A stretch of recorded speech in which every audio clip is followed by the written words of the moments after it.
Hi friends, welcome back to Rani's kitchen. నేను మీ రాణి. Friends, ఈరోజు recipe వచ్చేసి ఎగ్ సేమియా అండి. మనం నూడిల్స్ ప్యాకెట్ని తెచ్చుకుని పిల్లలకి చేసి పెడుతూ ఉంటాం కదా. నూడిల్స్ ప్యాకెట్తో పని లేకుండా ఇంట్లో ఉన్న సేమియాతోనే మనం చాలా ఈజీగా నూడిల్స్ కన్నా ఎక్కువ టేస్ట్తో ఈ ఎగ్ సేమియా అనేది చేసి పిల్లలకి సర్వ్ చేయొచ్చండి. చాలా చాలా టేస్టీ రెసిపీ. మీరు ఫస్ట్ నుంచి లాస్ట్ వరకు వీడియోని స్కిప్ చేయకుండా చూస్తే ఈ ప్రాసెస్ కానీ ఈ రెసిపీ కానీ మీకు కూడా చాలా బాగా నచ్చుతుందండి. 10 నిమిషాల్లో ఈ రెసిపీ అనేది కంప్లీట్ చేసి పిల్లలకి సర్వ్ చేయొచ్చు. పిల్లల కోసం చేసినా కూడా పెద్దవారమే ఎక్కువగా ఇష్టంగా తింటాము, అంత కమ్మగా అనిపిస్తుంది. ఒక్క కోడిగుడ్డుతో 1 కప్పు సేమియాతో చాలా సింపుల్గా చేసేసుకోవచ్చు. ఇంకా ప్రాసెస్లోకి వెళ్ళిపోదాం. ముందుగా ఏదైనా కప్పుతో కానీ బౌల్తో కానీ ఇలా మెజరింగ్ కప్పు కానీ బౌల్ కానీ తీసుకుని సేమియా తీసుకుని ఒక గిన్నెలోకి వేసుకోండి. మరీ సన్నగా ఉన్న సేమియా కాకుండా ఇలా కొంచెం లావుగా ఉన్న సేమియాని తీసుకుంటే రెసిపీ అనేది చాలా టేస్టీగా వస్తుందండి.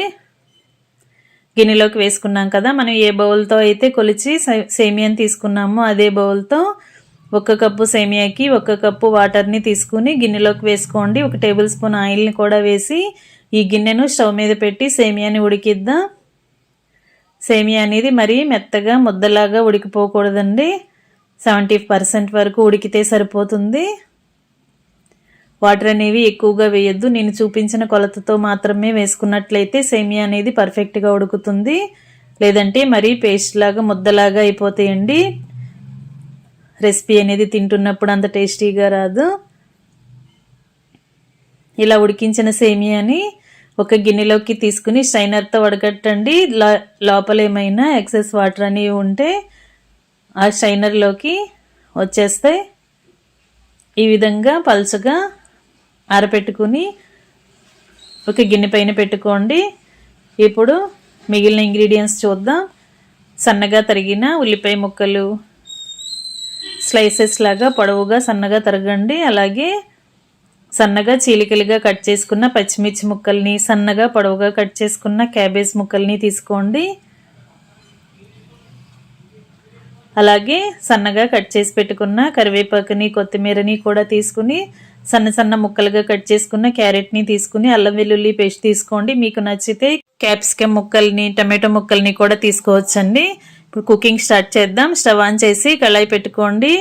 2 టేబుల్ స్పూన్లు ఆయిల్ వేసుకోండి. ఆయిల్ కాగిన తర్వాత ఒక ఎగ్ తీసుకుని అలా బ్రేక్ చేసి ఆయిల్లో వేసుకోండి.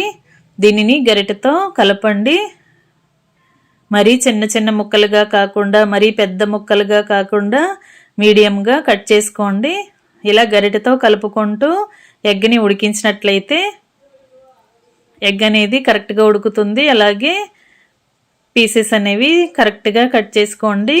నేను 1 ఎగ్ చూపించాను కదా, మీకు నచ్చితే 2-3 ఎగ్స్ అయినా వేసుకోవచ్చండి. రెసిపీకి టేస్ట్ అనేది చాలా చాలా బాగుంటుంది.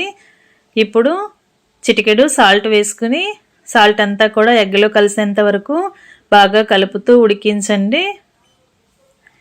ఈ విధంగా ఉడుకుతుంది కదా, ఫ్లేమ్ని సిమ్లో పెట్టుకుని మాత్రమే చేయండి, లేదంటే ఎగ్ అంతా కూడా మాడిపోతూ ఉంటుంది. ఇప్పుడు చిటికెడు కారం కూడా వేసుకుని కారం ఉప్పు కూడా ఎగ్లో కలిసేంత వరకు 2 నిమిషాలు బాగా కలపండి. ముక్కలు అనేవి మరీ గట్టిగా ఫ్రైలాగా అయిపోకుండా కొంచెంగా ఫ్రై అయితే సరిపోతుంది. ఇలా ఉడికిన తర్వాత ఆయిల్ నుండి తీసేసి వేరొక ప్లేట్లోకి పెట్టేసుకోండి. ఈ ఎగ్ పీసెస్ అన్నీ కూడా వేరొక ప్లేట్లోకి పెట్టుకోండి.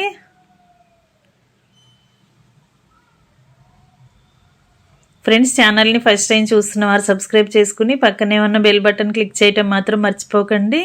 నేను పెట్టబోయే రెసిపీస్ అన్నీ డైలీ మీ ఫోన్కి నోటిఫికేషన్కి వస్తాయి. ఓపెన్ చేసి చూడండి. నచ్చిన రెసిపీస్ని కుక్ చేసి పిల్లలకి సర్వ్ చేయండి.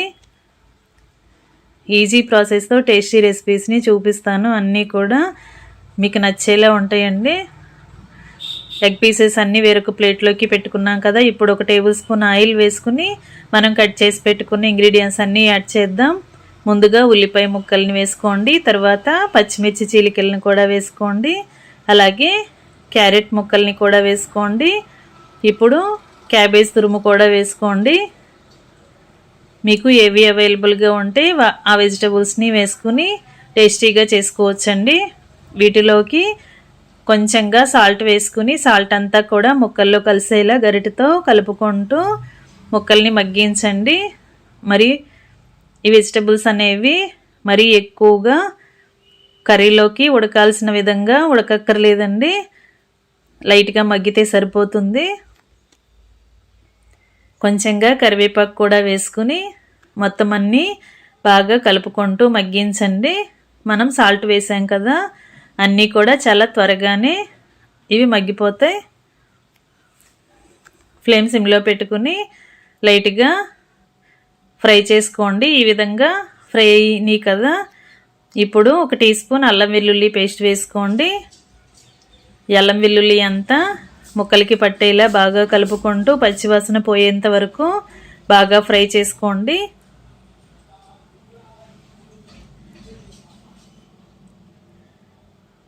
ఫ్రెండ్స్, ఎప్పుడు మనం నూడిల్స్ చేసుకుంటూ ఉంటాం, కానీ ఒకసారి ఇలా సేమియాతో నూడిల్స్ లాగా చేసి పెట్టండి. పిల్లలకి చాలా చాలా నచ్చుతుందండి. ఎక్కువగా కూడా ఈ రెసిపీని చేసుకుని తినాలి అని అనిపిస్తుంది, అంత టేస్టీగా ఉంటుంది. ఉల్లిపాయ ముక్కలన్నీ కూరగాయ ముక్కలన్నీ బాగా మగ్గిన తర్వాత 1 teaspoon green chilli sauce వేసుకోండి, 1 టీ స్పూన్ టొమాటో సాస్ వేసుకోండి, కొంచెంగా సోయా సాస్ కూడా వేసుకోండి. ఇవన్నీ కూడా ముక్కలకి బాగా పట్టించండి కలుపుకుంటూ.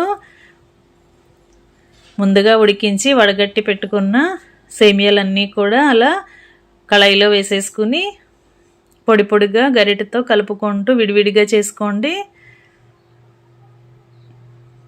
ఈ విధంగా మనం ఆయిల్లో వేసిన వెంటనే సేమియా అన్నీ కూడా విడివిడిగా వచ్చేస్తాయండి, ముద్దలాగా లేకుండా ఇలా విడిగా వచ్చేస్తాయి. గరిటెతో కలుపుకొని ముందుగా ఉడికించి పక్కన పెట్టుకున్న ఎగ్ పీసెస్ అన్నీ కూడా వేసుకోండి. ఇప్పుడు 1 టీ స్పూన్ ధనియాల పొడిని, 1 పావు టీ స్పూన్ జీలకర్ర పొడిని, 1 టీ స్పూన్ గరం మసాలా కూడా యాడ్ చేసుకోండి. ఇవన్నీ కూడా సేమియాకి పట్టేలా బాగా కలపండి. ఈ రెసిపీ అనేది చిన్నపిల్లలకే కాదండి, పెద్దవారికి కూడా చాలా నచ్చుతుంది. మీరు ఒక్కసారి ఖచ్చితంగా నేను చూపించిన ప్రాసెస్తో వండి చూడండి, చాలా టేస్టీ రెసిపీ అండి. 10 నిమిషాల్లో చేసేసుకోవచ్చు. చివరిగా కొత్తిమీరను కూడా వేసుకుని మొత్తం అంతా కూడా బాగా కలుపుకుని 2 నిమిషాలు బాగా ఫ్రై చేయండి.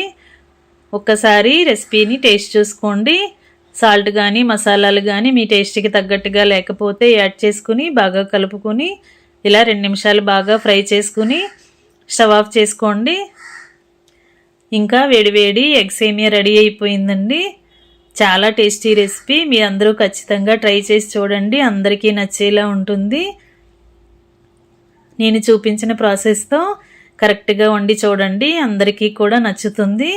చివరిగా నిమ్మరసంతో సర్వ్ చేసుకోవటమే. రెసిపీ నచ్చినట్లయితే లైక్ చేయండి, ఛానల్ని సబ్స్క్రైబ్ చేసుకుని పక్కనే ఉన్న బెల్ బటన్ క్లిక్ చేయటం మాత్రం మర్చిపోకండి.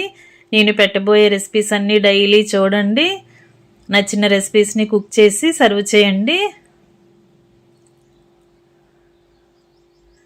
నిమ్మరసంతో అయినా సర్వ్ చేసుకోవచ్చు, లేదంటే డైరెక్ట్గా ఎలా అయినా తినొచ్చండి. నేను చూపించిన విధంగా ఇంగ్రీడియంట్స్ అన్నీ కూడా యాడ్ చేసి చెప్పిన ప్రాసెస్ని ఫాలో అవుతూ చేశారంటే మీ అందరికీ కూడా ఈ రెసిపీ కరెక్ట్గా పర్ఫెక్ట్గా వస్తుంది. టేస్ట్ అనేది చాలా చాలా బాగుంటుందండి. చివరిగా నిమ్మరసంతో సర్వ్ చేసుకోవటమే. మరొక రెసిపీతో మళ్ళీ కలుద్దాం. Thanks for watching. నేను మీ రాణి.